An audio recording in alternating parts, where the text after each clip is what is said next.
না মানুষের বানানো এই সমস্ত উৎসব যেগুলা মুক্ত মনারা তথাকথিত তারা যেগুলার আবিষ্কার করে, যেগুলার মার্কেটিং করে, সেগুলা এই সমাজের জন্য অধিকতর উপযোগী বলার অপেক্ষা রাখে না। নববর্ষ বা বছরের নতুন দিনটাকে বিশেষভাবে উদযাপন করে আনন্দ ফুর্তি করে কাটানো, এটা অগ্নিপূজকদের কাজ।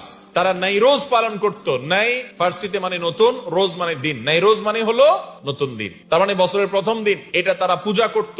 সেখান থেকে এই ফরম্যাটটা বিভিন্ন ভাবে চেঞ্জ হতে হতে এখন সেটা 31st নাইট বা নিউ ইয়ার উদযাপন নামে আমাদের কাছে আসছে। ও মুসলমানের সন্তান, আপনি তো এত কাঙ্গাল না।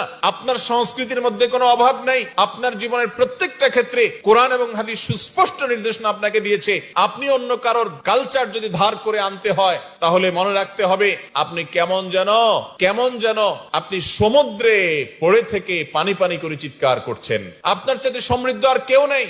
আপনাকে আল্লাহ তাআলা সবচেয়ে সমৃদ্ধ করেছেন। অতএব এই সমস্ত নষ্ট কালচারের